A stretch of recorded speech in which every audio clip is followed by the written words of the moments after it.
Fala pessoal, bom dia! Vamos lá para mais um giro de mercado. Hoje, dia 8 de fevereiro, né? Quinta-feira, estamos aí chegando próximo ao carnaval, então a galera já fica um pouco mais animada, né? Mas, porém, a nossa bolsa perde um pouco mais a liquidez, né?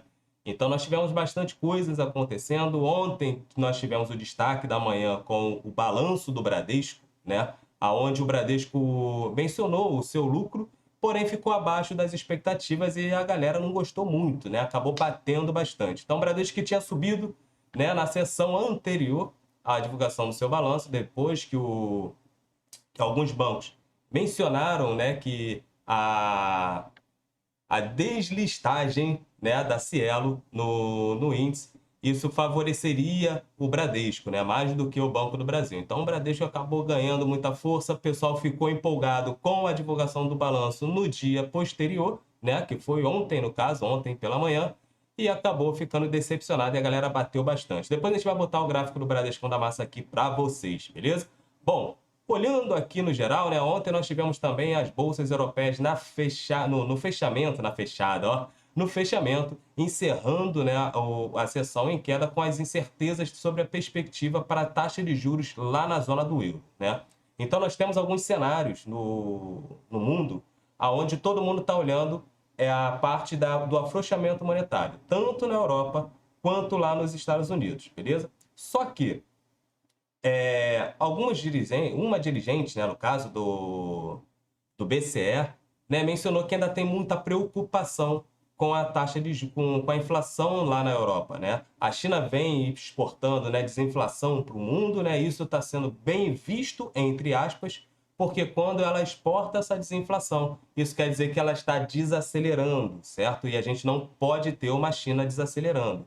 A galera ainda depende, o mundo ainda depende muito da China. Então, é uma linha muito tênue essa parte da desinflação, né? Então, a China trouxe inflação na época do Covid, porque fechou tudo, China fábrica do mundo, muitos produtos que a galera precisava ficaram mais restritos, isso elevou os preços dos produtos, né? Então, isso levou aí uma inflação em cadeia para todo mundo, certo? Isso foi ruim. Agora, com a China gerando essa desinflação, com esse baixo crescimento, isso também traz uma sensação ruim, certo? Então o nearshoring vai bombar aí, né? Já está bem acelerado, a galera está falando bastante sobre isso, certo? Falando de China, nós tivemos aí também ontem, né, a China anunciando um pacote, né, que é a nova emissão de títulos no valor de 197 bi de yuans, né, para financiar alguns projetos, né?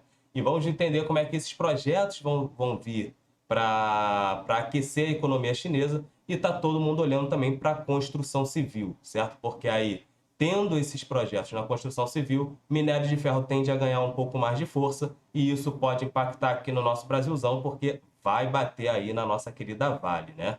Olhando hoje, a Ásia já fechou ali, né, majoritariamente no campo positivo, né, muito impactado com o que aconteceu ontem nos Estados Unidos, em que as bolsas chegaram ali nas suas máximas, mas muito também impactado por esse pacote, certo?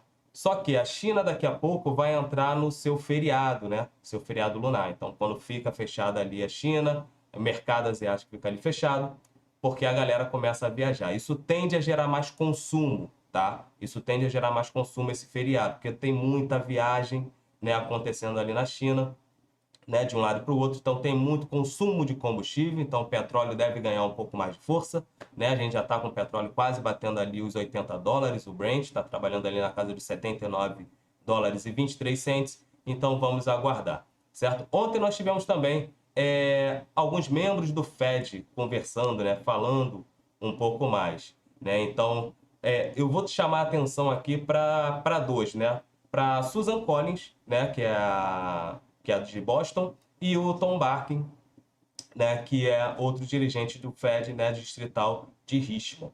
O que acontece? O Jerome Powell mencionou que para baixar a taxa de juros, precisa que todos os dirigentes estejam alinhados e confortáveis com a questão da inflação. Isso ambos falaram que estão confortáveis com a inflação. Porém, ainda é cedo para tomar uma decisão já em março, né? Precisam ter mais alguns dados em relação à inflação. Aí eu quero que vocês tenham uma atenção maior para a questão tanto do CPI quanto o PCE, tá? Você vai olhar o núcleo CPI, que é o núcleo da inflação, e o núcleo do PCE.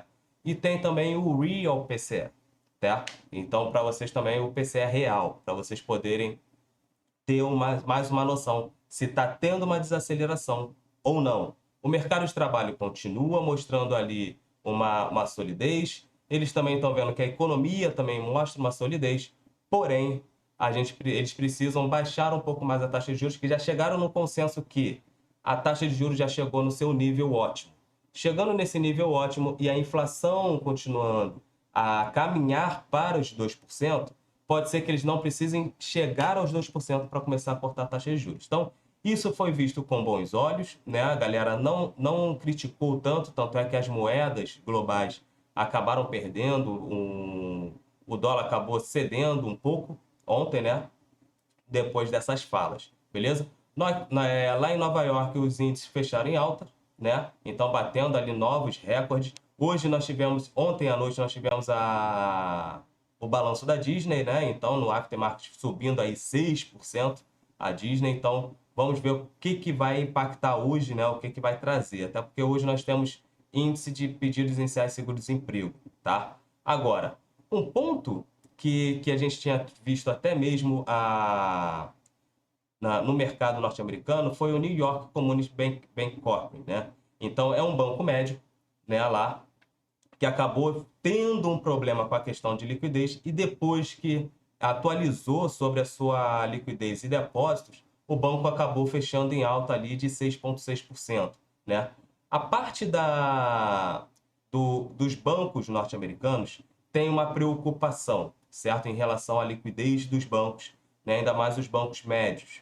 Então, tem essa preocupação com a galera. Então, é bom ficar de olho também, beleza? Então, essa análise sobre os bancos acabaram ficando na cabeça um pouco dos investidores, dos grandes investidores, porque a galera também tende a olhar para isso, beleza?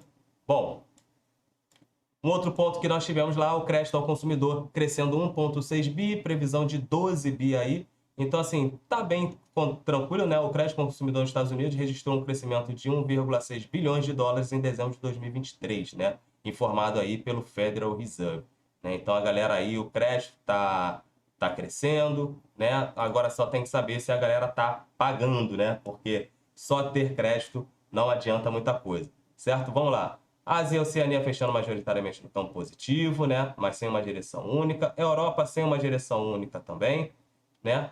Nós tivemos aqui, ó, destaque da noite, CPI lá da China caindo 0,8% na comparação de janeiro. Foi mais do que o esperado, mas isso acabou sendo engolido pela notícia do pacote que teve ontem, né?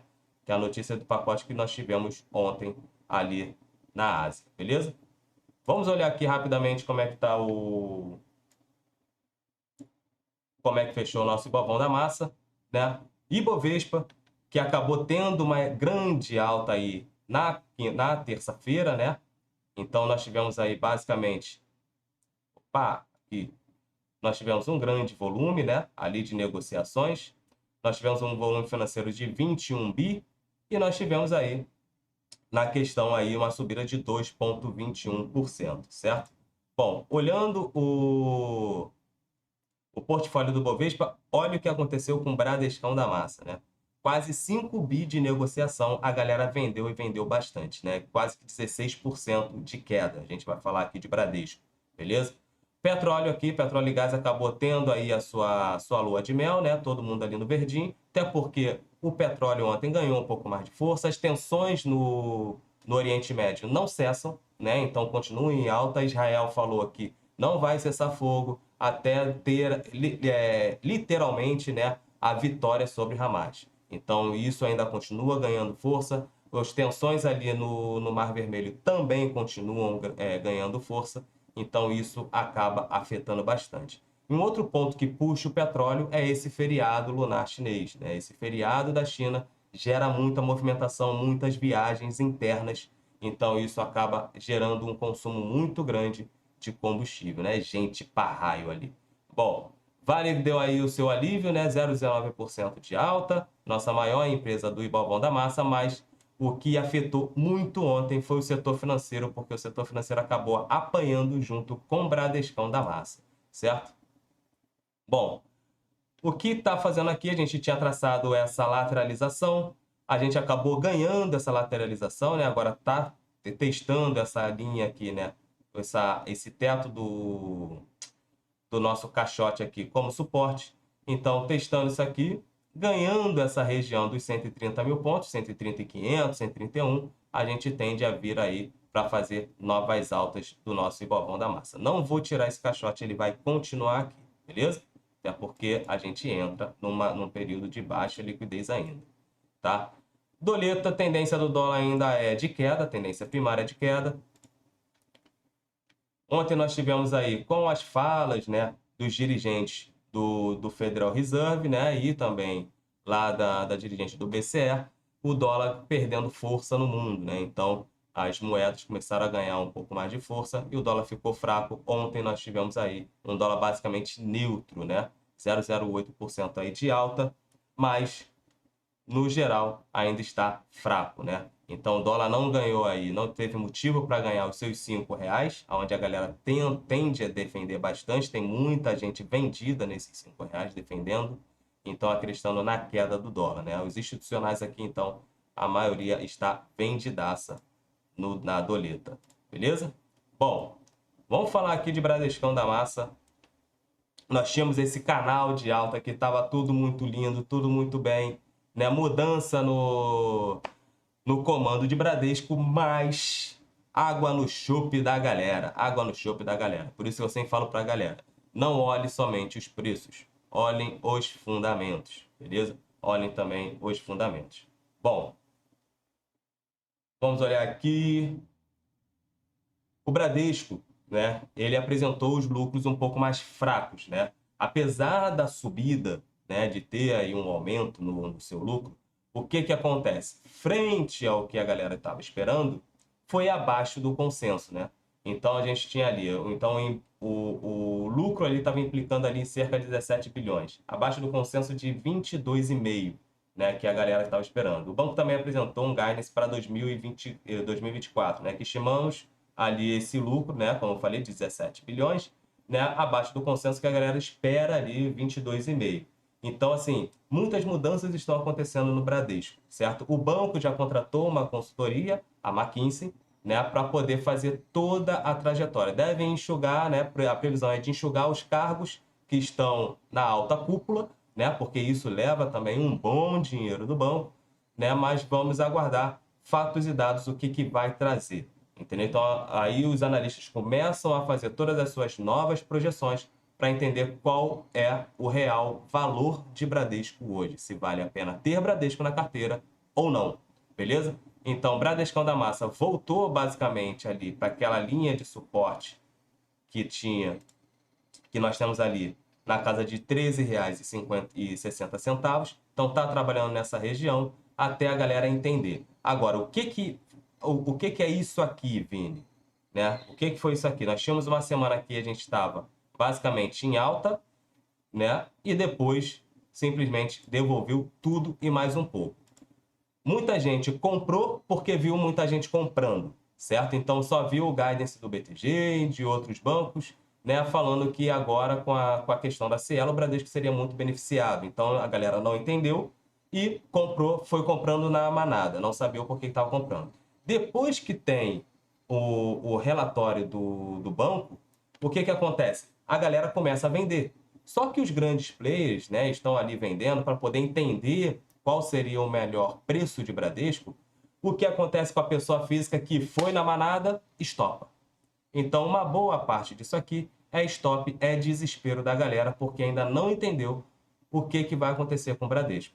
Então, na dúvida, a galera começa a vender. Então, o recado que eu quero passar para vocês, se você trabalha dessa maneira no mercado financeiro, você está a 2 palitos de se ferrar, beleza? Então, não faça dessa forma. Não deixe de conversar com o seu assessor de investimento, não deixe de conversar com a pessoa que cuida da carteira e que te assessora, para poder pegar mais informações fundamentalistas, porque o que manda no mercado são fundamentos, tá? São fundamentos. No curto prazo terão ruídos, então tem volatilidade, é normal. Uma ação pode ficar parada, pode cair por algum momento, entendeu? Mas se você acredita no case, você está olhando para o futuro, para o longo prazo, você pode permanecer ali, porque se os fundamentos não mudaram, o ativo continua sólido, tá? E simplesmente comportamento de preço. Não esqueçam isso. Show?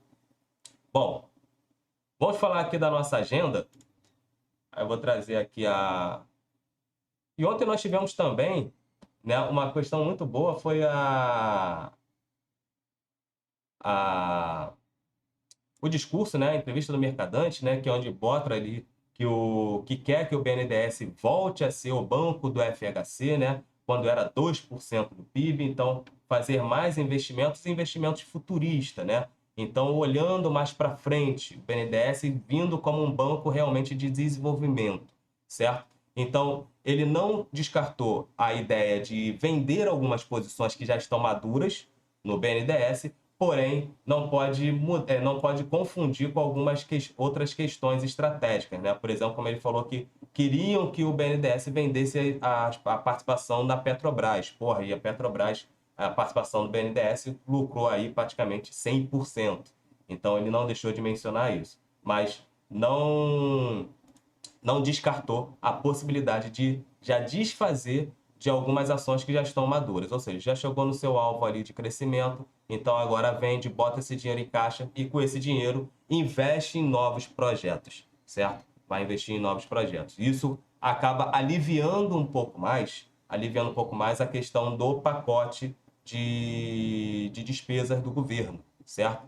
Porque apesar do Mansueto ontem, né, no CEO Conference do BTG, ele acabou até mencionando sobre a surpresa sobre a arrecadação fiscal do Brasil já em janeiro, né, que ficou acima aí de 15 bilhões. Então isso foi positivo, mas acredita que a meta vai ser revista logo ali em maio, já deve começar uma revisão de meta, até porque o mercado entende que o governo não vai atingir essa meta de déficit zero, né? O Haddad continua persistente, falando que vai buscar, né? A agenda hoje está trazendo a divulgação do IPCA de janeiro, a nossa inflação. É bom a gente entender. Nos Estados Unidos são informados ali os estoques do atacado de dezembro, ou seja, vamos pensar da seguinte forma: o atacado ele vende para o varejo, beleza? Indústria produz, vende para o atacado vende para o varejo, né? E algumas indústrias vendem direto para o varejo. O que acontece? Olhando a indústria, estoque da indústria, estoque do atacado, se está alto, quer dizer que o varejo não vendeu, certo? Ou o varejo teve ineficiência na compra, comprou acima do que seria a realidade, ou o varejo teve uma ineficiência de vendas, ou seja, vendeu abaixo do que estava esperando, certo? Então isso pode trazer uma preocupação. Então é importante analisar também isso. E os pedidos iniciais de seguro-desemprego, certo? Entre os balanços tem o destaque aí para os números do Banco do Brasil e a Petrobras vai divulgar aí o relatório de produção de vendas, produção e vendas, né? A Prio divulgou, mostrou um número abaixo, mas muitos bancos ainda continuam dando call de compra na Prio, né? Porque falam que isso não vai impactar diretamente no balanço da Prio, certo? Até porque o petróleo está subindo. Show? Bom, 8 horas da manhã tem aí o GPM, né? 8 horas da manhã, IPCS, e nós temos aí 9 horas da manhã o IPCA, né? O nosso famoso CPI aqui no Brasilzão, beleza? Então, uma série de divulgações que o IBGE vai trazer para a gente. A nossa produção regional e a produção ali de veículos, beleza? Fluxo às 2h30 da tarde, o nosso BC vai mandar aí o fluxo cambial na semana, né? Do dia 29 do 1 a 2 de fevereiro, beleza? Vamos entender se entrou mais dólar ou não. Show? Nós temos aqui leilão do Tesouro, né, da LTN, né, e NTNF, né? Vamos entender aqui como é que vai ser esse leilão.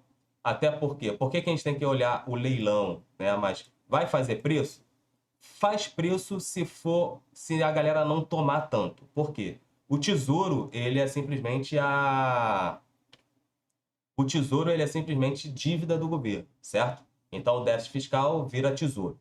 Beleza? Então, se quando vai leiloar para poder financiar a dívida não tiver muita adesão, isso é um risco, porque o governo precisa financiar essa dívida, tá? É como você, às vezes, ali, que você está no cheque especial. Bom, vamos olhar agora os indicadores lá fora, nos Estados Unidos, 10h30 da manhã, pedidos iniciais de seguro-desemprego, né? Vamos entender, a projeção é de 220 mil novos pedidos de seguro-desemprego, né? A semana anterior foi 224 mil, beleza?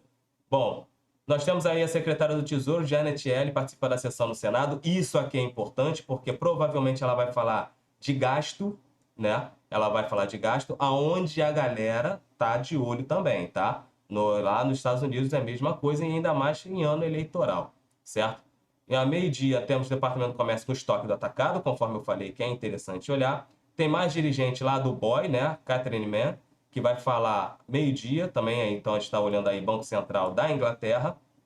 Meio-dia e meio, nós temos aí mais um membro do BCE, Philip Lane, né, que vai participar de um evento. Pode ser que venha falar de política monetária. A diretora-gerente, né, do FMI, Cristalina Georgieva, né, vai falar sobre economia global, então é bem interessante também, né, mas não faz tanto preço. E 2h05 da tarde tem o presidente do Fed, né, de Richmond, Tom Barkin, vai discursar novamente sobre a inflação no evento do The Economic Club em Nova York, beleza? Banco Central do México vai divulgar sua decisão da política monetária. O México é o nosso concorrente direto, certo? Quando você olha aí para os emergentes. E depois só tem Peru e Taiwan, não vai mudar muita coisa não. Show? Bom, os balanços aqui no Canadá, Bombardier, na Anglo-América, balanço do Banco do Brasil, aqui no nosso Brasilzão, após o fechamento, balanço da CCR, balanço da Raizen, balanço da São Martin. Muita gente estava de olho nesse balanço da Raizen e da São Martin, tá? Muita gente estava de olho nisso. E o relatório de produção de vendas da Petrobras. O que vai impactar no Ibovão da Massa? Relatório de produção de vendas da Petrobras e, obviamente, o balanço do BB, do nosso BBAS3. Beleza? Bom, muita atenção com o capital de vocês, né? Esse foi mais o Giro de Mercado. Nós faremos algumas mudanças, né, para a programação da semana. Estou preparando um materialzinho aí onde a gente vai discorrer dentro da semana sobre diversos temas, tá? Para a gente não ficar falando somente de macroeconomia aqui, porque tem muita gente querendo também saber como é que se faz para investir do basicão. Show? Então, forte abraço, pessoal, e até amanhã com mais Giro de Mercado. Valeu!